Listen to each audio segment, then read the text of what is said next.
భారతదేశంలో పేరుకుపోయినటువంటి నల్లధనాన్ని బయటికి తీసుకురావాలని భారత ప్రధాని నరేంద్ర మోదీ గారు 2016లో సంచలనమైనటువంటి నిర్ణయం తీసుకున్నారు. ఆయన మొదటిసారి ప్రధానిగా బాధ్యతలు చేపట్టిన తర్వాత 2016 నవంబర్ 8వ తేదీన దేశవ్యాప్తంగా పెద్ద నోట్ల ఏవైతే ఉన్నాయో వాటిని రద్దు చేశారు, డిమానిటైజేషన్ తీసుకొచ్చారు. పెద్ద నోట్ల రద్దు అంశం అప్పుడు దేశవ్యాప్తంగా సంచలనంగా అయితే మారింది. దానికి కారణం ఏంటంటే అప్పుడు 1000 రూపాయలు 500 నోట్లు ఏవైతే ఉన్నాయో అవి పెద్ద నోట్లుగా ఉండేవి, చలామణిలో ఉండేవి. ఆ పెద్ద నోట్లని 500 రూపాయల నోట్ని 1000 రూపాయల నోట్లని రద్దు చేస్తూ భారత ప్రభుత్వం కీలకమైనటువంటి నిర్ణయం తీసుకుంది. దానికి కారణం ఏంటి అంటే మనం ఇందాక మాట్లాడుకున్నట్లుగా భారతదేశంలో పేరుకుపోయినటువంటి ఈ నల్లధనం ఏదైతే ఉందో దాన్ని బయటికి తీసుకురావాలి అంటే అది ఒక్కటే మార్గం అని భారతీయ జనతా పార్టీ అలాగే భారత ప్రధాని నరేంద్ర మోదీ గారు 2016లో భావించి 2016 నవంబర్ 8వ తేదీన ఒక కీలకమైనటువంటి ప్రకటన చేశారు. ఆ ప్రకటన ప్రకారంగా చేసుకున్నట్లయితే భారతదేశంలో చలామణిలో ఉన్నటువంటి 1000 రూపాయలు 500 నోట్లు అవి అప్పుడు పెద్ద నోట్లుగా ఉండేవి, వాటిని రద్దు చేయడం జరిగింది. ఆ పెద్ద నోట్ల రద్దు అంశం అప్పుడు నిజంగా తీవ్ర వివాదాలకైతే దారితీసింది. దానికి కారణం ఏంటంటే సడన్గా ఉన్నటువంటి భారత ప్రధాని ఇటువంటి ప్రకటన చేయడం వల్ల సామాన్య ప్రజలు ఇబ్బందులకు గురవచ్చు అంటూ కూడా ప్రతిపక్షాలు కూడా దాన్ని వ్యతిరేకించాయి. అలాగే నిజంగానే డిమానిటైజేషన్ అప్పుడు చూసుకున్నట్లయితే బ్యాంకుల వద్ద సామాన్యులు క్యూలు కట్టి ఎన్నో ఇబ్బందులను ఎదుర్కొన్నటువంటి సందర్భాలు కూడా మనం చూసాం. అంటే అది దేశం కోసం ప్రధాని మోదీ గారు ఆ నిర్ణయం తీసుకున్నప్పటికీ సామాన్యులు మాత్రం ఒకంత ఇబ్బందికి అయితే గురయ్యారు. నల్లధనాన్ని వెలికి తీయాలి అనేటువంటి ఆలోచనతో ఇటు భారతీయ జనతా పార్టీ ఇటు భారత ప్రధాని నరేంద్ర మోదీ గారు ఆ నిర్ణయం తీసుకున్నప్పటికీ ఆ నిర్ణయం వల్ల సామాన్యులు ఇబ్బందులు ఎదుర్కొన్నారు అనేటువంటి విమర్శలు కూడా ఆ రోజు ప్రధాని గారి మీద వచ్చాయి, అలాగే భారతీయ జనతా పార్టీ మీద కూడా వచ్చాయి. ఆ తర్వాత 2000 నోటు మళ్ళీ 500 నోట్లను ముద్రించడం జరిగింది. 2000 నోటు మళ్ళీ చలామణిలోకి వచ్చింది. 2000 నోటు ఎప్పుడైతే చలామణిలోకి వచ్చాయో కొన్ని రోజులు 2000 నోటుతోనే ప్రజలు కూడా వారి జీవన విధానాన్ని కొనసాగించారు. అయితే ఆ తర్వాత మళ్ళీ రెండోసారి మోదీ గారు ప్రధాని అయిన తర్వాత నల్లధనాన్ని మళ్ళీ వెలికి తీయాలనేటువంటి ఉద్దేశంతోనే 2000 రూపాయల నోటుతో నల్లధనం ఇంకా పెరిగిపోతుందని భావించి 2000 రూపాయల నోటును కూడా వారు రద్దు చేయడం జరిగింది. బ్యాంకుల్లో కూడా చూసుకున్నట్లయితే 2000 నోటుకి సంబంధించినటువంటి డినామినేషన్ని వాళ్ళు తీసేయడం జరిగింది. ఆ తర్వాత 500 రూపాయలే చలామణిలో ఉంటూ వచ్చాయి. 2000 నోటు వచ్చినప్పుడు కూడా పెద్ద మొత్తంలో నగదుని అంటే 2000 రూపాయలు ఒకటే నోటు అయితే కట్టలు కొంచెం తక్కువగా ఉండే అవకాశం ఉంటుందని అందరూ కూడా కొంతమంది నల్లధనాన్ని ఎవరైతే దాచుకునే వాళ్ళు ఉన్నారో వారు ఆ 2000 కట్టలని ఎక్కువగా దాచడం ప్రారంభించారు. అది గమనించినటువంటి భారత ప్రభుత్వం 2000 రూపాయల నోటును కూడా రద్దు చేయాలని భావించి అది రద్దు చేయడం జరిగింది. ఆ తర్వాత మళ్ళీ 500 చలామణిలో అయితే ఉన్నాయి. ఇప్పుడు 500ని కూడా రద్దు చేయాలి అనేటువంటి డిమాండ్ని తీసుకొస్తూ ఉన్నారు ఆంధ్రప్రదేశ్ ముఖ్యమంత్రి వర్యులైనటువంటి చంద్రబాబు గారు. ఎందుకంటే ఆంధ్రప్రదేశ్లోనే కాదు దేశవ్యాప్తంగా కూడా చాలామంది ఆర్థిక ఉగ్రవాదులు ఉన్నారు. వారు రాష్ట్రాలతో పాటుగా దేశాలను కూడా దోచేస్తూ ఉన్నారు.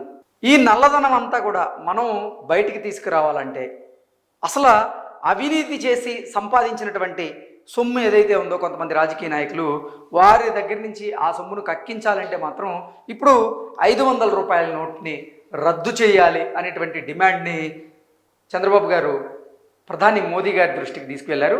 ఆయన్ని కోరడం కూడా జరిగింది.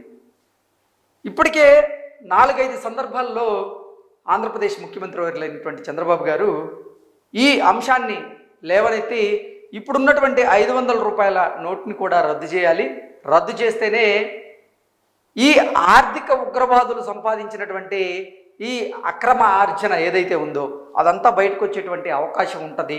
కాబట్టి మీరు 500 రూపాయల నోట్ను కూడా రద్దు చేస్తూ నిర్ణయం తీసుకోండి అనేటువంటి డిమాండ్ని అయితే చంద్రబాబు గారు ప్రధాని మోదీ గారి దృష్టికి అయితే తీసుకువెళ్ళడం జరిగింది. దీని మీద మోదీ గారు కూడా ఆలోచిస్తున్నట్లుగా అయితే మనకి సమాచారం అయితే అంతూ ఉంది. ఎందుకంటే 2014 నుంచి కూడా 2014లో జరిగినటువంటి సార్వత్రిక ఎన్నికల సందర్భంగా ఎన్నికల ప్రచారంలో భాగంగా పదే పదే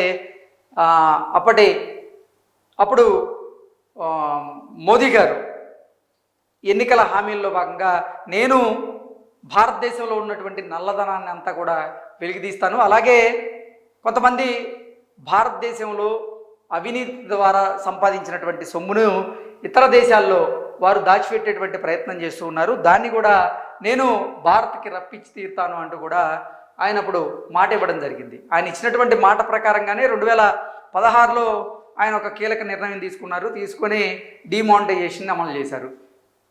పెద్ద నోట్ల రద్దు ఎప్పుడైతే జరిగిందో ఆ తర్వాత నల్లధనం అంతా కూడా బయటకు వస్తుందని చాలామంది భావించారు. కానీ ఒకంత అది సక్సెస్ అయ్యిందా అంటే అయిందని కొంతమంది చెప్తున్నారు, అసలు ముమ్మాటికి కాలేదనేటువంటి వాదనలు కొంతమంది వినిపిస్తూ ఉన్నారు.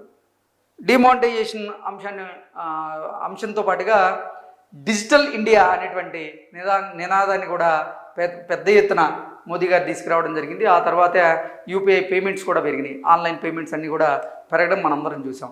అంటే నోట్లతో కాకుండా డిజిటల్ పేమెంట్ అయితేనే ఈ నల్లధనాన్ని కూడా నిర్మూలించవచ్చు అనేటువంటి అంశాన్ని ఆయన పదే పదే ప్రస్తావిస్తూ కూడా ఈ ఆన్లైన్ ట్రాన్సాక్షన్స్ గురించి కూడా ఆయన ప్రస్తావించడం జరిగింది. అంటే యూపీఐ పేమెంట్స్ గురించి కానివ్వండి, డిజిటల్ పేమెంట్స్ ఏవైతే ఉన్నాయో వాటి గురించి ఆయన ఎక్కువగా కాన్సన్ట్రేషన్ చేయడం కూడా మనం ముందు చూసాం. ఇప్పుడు నిజంగా అసలు భారతదేశంలో పేరుకుపోయినటువంటి నల్లధనం బయటకు గనక వస్తే భారతదేశం మరింత పురోగతి దిశగా అడుగులు వేసేటువంటి అవకాశం ఉంటుంది. కాబట్టి నల్లధనాన్ని ఎట్టి పరిస్థితుల్లో బయటికి తీసుకురావాలనేటువంటి దృఢ సంకల్పంతో అయితే భారత ప్రధాని నరేంద్ర మోదీ గారు పనిచేస్తూ ఉన్నారు గతం నుంచి కూడా. ఇప్పుడు కూడా అందులో భాగంగానే చంద్రబాబు గారు ఎట్టి పరిస్థితుల్లో 500 రూపాయల నోట్లని రద్దు చేయండి, రద్దు చేస్తేనే మీరు అనుకున్నటువంటి ఆ నల్లధన నిర్మూలన దిశగా అడుగులు పడతాయి అంటూ సలహా ఇవ్వడం జరిగింది. నిజంగా చంద్రబాబు గారి డిమాండ్ మేరకు ఇప్పుడు మోదీ గారు కూడా ఈ 500 రూపాయల నోట్ని రద్దు చేస్తూ ఆయన నిర్ణయం తీసుకునేటువంటి అవకాశం ఉందనేటువంటి వాదనను కూడా కొంతమంది రాజకీయ విశ్లేషకులు అయితే వినిపిస్తూ ఉన్నారు. ఏది ఏమైనప్పటికీ దీని మీద ఒక స్పష్టత రావాలంటే మాత్రం మరికొద్ది రోజులు పట్టేటువంటి అవకాశం అయితే ఉంది. ఇప్పటికే మనం చూసాం, నిజంగా ఆంధ్రప్రదేశ్ ముఖ్యమంత్రి వర్యులైనటువంటి చంద్రబాబు గారు 4-5 సందర్భాల్లో మోదీ గారికి ఆయన తెలియజేయడం జరిగింది. 500 రూపాయల నోటు ఉంటే ఈ నల్లధనం అనేది నిర్మూలన జరగదు, మీరు ఎట్టి పరిస్థితుల్లో 500 రూపాయల నోటుని కనుక రద్దు చేస్తే నల్లధనం బయటకు వచ్చేటువంటి అవకాశం ఉంది, దాని దిశగా మీరు ఆలోచించండి, అడుగులు వేయండి అంటూ కూడా డిమాండ్ చేసినటువంటి నేపథ్యంలోనే